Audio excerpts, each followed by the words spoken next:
How are you doing? You all right? I'm really well. How are you? It's very nice to see you. The Little Stranger opens next week in the UK. It's Domhnall's latest picture. Tell us the world in which we inhabit for The Little Stranger. Okay, so the first thing you should know is it's directed by Lenny Abrahamson, who I think is one of, if not our finest filmmaker in Ireland. He came on the show to talk about Room. Yeah, I just think he's amazing, and all of his films have been wonderful. I'd worked with him previously on a film called Frank, which I'm very proud of. But the world of the film is post-World War II. It's set in the big house in a place in Warwickshire. And the house and the people inside the house are slowly sort of falling apart. And into that arrives a doctor who grew up working class, who had always looked up, aspired to be of a kind of a higher class than his own. And he starts to try and heal the people in the house, tries to start to heal the house itself, I think.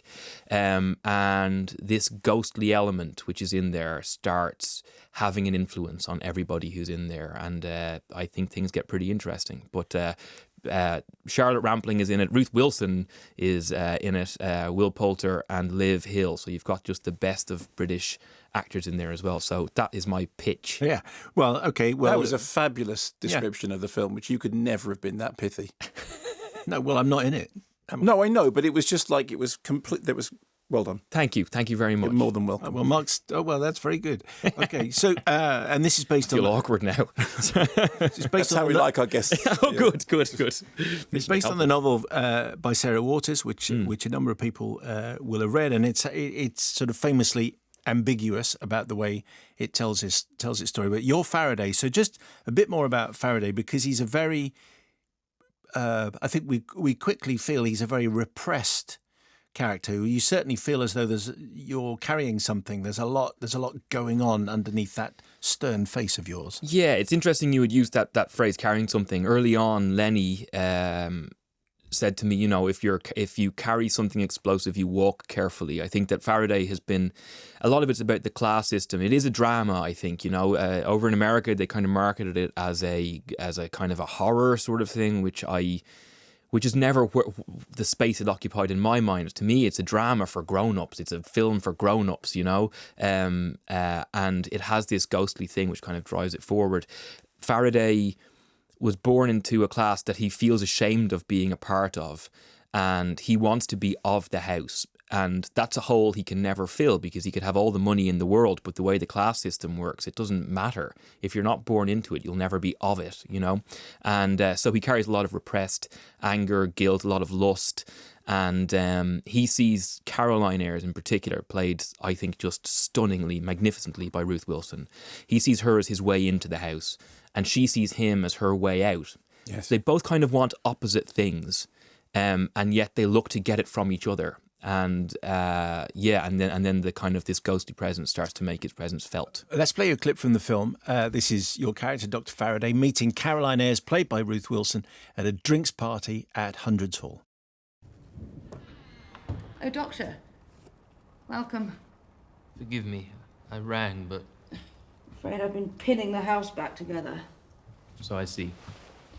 My darling brother's still in Lidcote, arguing with the builder about the land sale. I do hope they're not drinking to seal the deal. Speaking of which, help yourself. If there are any glasses left. Pay no attention. And I think you look very smart, Betty. Oh, I should warn you. The acoustics in this room are uncanny. Every word carries.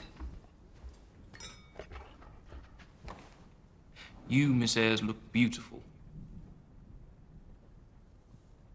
Hasn't touched a drop yet, Chip. Pour for me too, would you? One would hope the weather might have held off something.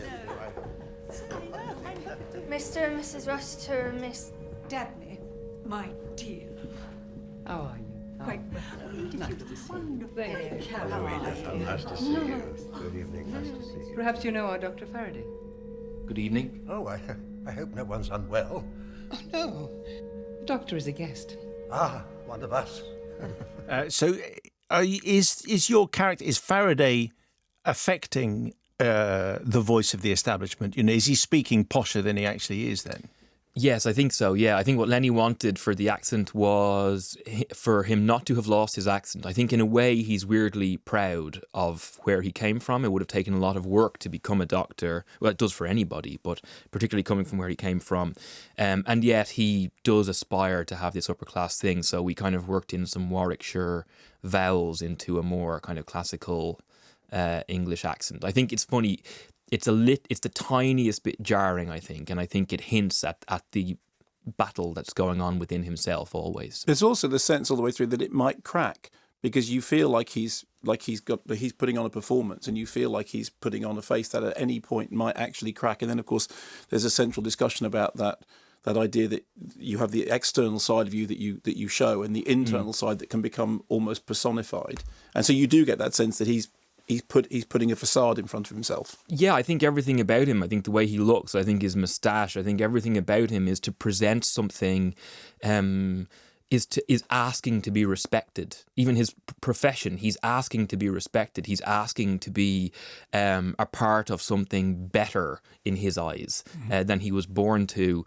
And the reality is that he just knows deep down who he really is, or is worried about who he really is. I think a lot of people have that, but I think it weighs on him a little more heavily than most. Can you explain the title? Well, The Little Stranger refers to this ghost, which the family feel it may be Susan Ayres, who was a child who died there when she was very young, tragically. And they feel that this presence has just infected the house. The house is crumbling, as a lot of the houses were at that stage, the bigger houses. But it's really beginning to show its age and getting in on the people there. Will Poulter is actually kind of falling apart, and then it spreads through the house like wildfire as the film progresses.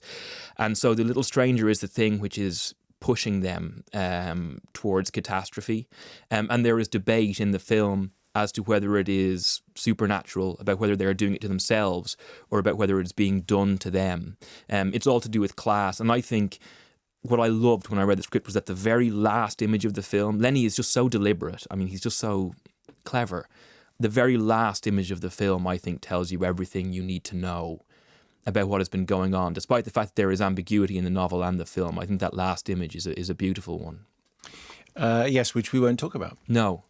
Because we're not Tom Courtenay. Exactly. Who demands to talk about nothing other than the last scene in the film, and exactly what happens. Always gives the Hello, I'm Tom Courtenay. My new film ends with so and so dying. Do you remember? It's brilliant. It's fantastic. The butler did it, and he's great company. Although, as Michael Caine said in the case of Batman, the butler didn't do it. I didn't do it. Do you remember the film Magic? Yes, of course. With Anthony Hopkins. Did you ever see that? I have not. He's a ventriloquist. He has a ventriloquist doll. It was a ventriloquist doll, and the whole thing, all the way through. I mean, I haven't seen it for 40 years, but the whole issue is the ventriloquist doll possessed? Oh man, or is it him? Or is it all in Anthony Hopkins' mind? And throughout the film, and then there's a long lingering shot on the puppet. And you think, is it going to move? Are the eyes going to move on its own because his hand's nowhere near? Is it? And it keeps that suspense all the way through. And when I was watching your film, I was thinking, it's got to. Even though the story is completely different, it's just got that. And you're not quite sure. Is it a ghost story? Is it a psychological drama? Because it is, as you said, in America, it's got a horror inflection in the way it's being promoted, but a ghost story, certainly the trailer makes it feel like a ghost story. Would you say it is a ghost story? I would say it's a story which involves a ghost, but I wouldn't describe it necessarily as a ghost story. I think the psychological thriller, just the dramatic element of it, and I think it's got a lot to say about class and a lot to say about men and women at the time, but also about now. About the power dynamic between himself and Caroline is hugely unbalanced in lots of different ways, because it's very heavily tipped in his favour in terms of being a man in the late 1940s, very heavily tipped in her favour in terms of her class being above his, and their kind of chemistry, I think, tells us a lot about, men and women and class and stuff. The thing is, if you're going to talk about it in terms of it being a ghost story, the thing which is the most obvious touchstone is Shirley Jackson's The Haunting of Hill House, which is actually the kind of the uber text of all this, to which I think it does bear comparison as far as its narrative is concerned. In terms of the Americans selling it as a horror movie, it's exactly the same as what happened with Guillermo del Toro and Devil's Backbone. Them thinking, it's got a ghost, therefore we have to sell it like that. When actually it's not about that at all. That's to do with the Spanish Civil War. And that thing about the house crumbling, which puts you in mind of Fall of the House of Usher. I thought the thing that was really well done about it is that you can watch it pretty much all the way through, holding. Who's that sentence about the definition of intelligence is the ability to hold two opposing thoughts in the same brain at the same time. And it is a film which is attempting to do, which is holding those two possibilities for as long as is possible. And the ghostliness. I mean, ghosts in ghost stories are never about the returning dead anyway. They're about not the good ones. No, exactly. Yeah, yeah. It's similarly to I think in a weird way it put me in mind of a film I did with Alex Garland called Ex Machina. In terms which we spoke to you about. Yes. Yeah, which is the kind of elevated genre thing of you take something and you say it's about one thing, and it is.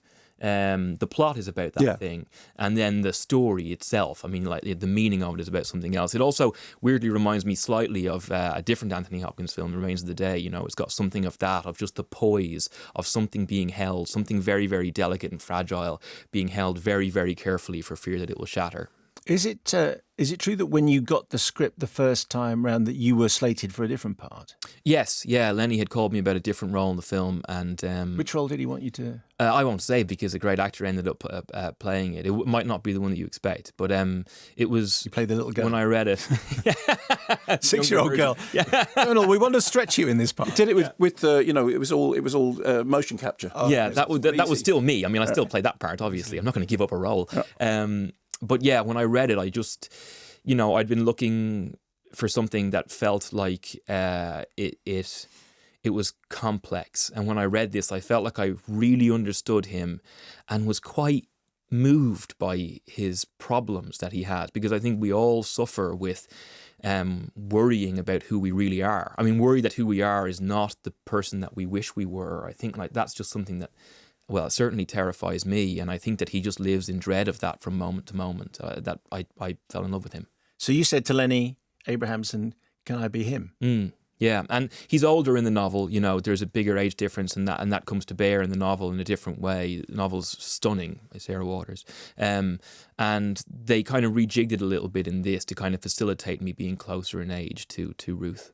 But I think it works okay. I think that she is so hearty. She's such a bright light in this, and he is such. I mean, he can extinguish light, I think, with a look at times, and I think that the dynamic works just as well. Hopefully, yeah. And it's a very interesting period piece as well, because there are various references to the arrival of the NHS and the government selling off land, and Hundreds Halls having to sell off some land for council housing. And your guy, Dr. Faraday, he's against all that. Yes, which I think is brilliant. You've got the people in the house saying we think it's, Ruth at least, saying I think it's marvellous. People need somewhere to live. And then you've got the person, it's this weird thing that I really think exists in real life of sometimes the people, I mean, technically kind of at the bottom in terms of, the way that the power is structured. Sometimes, because if you're sold a dream that's big enough, you will want that dream to exist, even if it doesn't work for you. Faraday wants the house to be perfect. He's kind of disgusted by the way they've let the house go. Yeah. And he wants it to be the house of his dreams from when he was a child. I think there's something very poignant and very true about that. It's quite. But he's got that kind of Gatsby-ish thing that he's imagined the version and he's trying to will it into. Literally to will it into existence. Absolutely, yeah. And I like that. Really moves me, because I think we're all sold lies. I mean, anything as simple as the American dream. When I was talking to Lenny about it, you look around and you say the things that people vote for boggles my mind all the time, because you think this works out so much worse for you, and yet people don't want the. Who knows what you're referring to? I couldn't possibly comment. No. I'm not allowed to. No, indeed, you absolutely should. Thank you.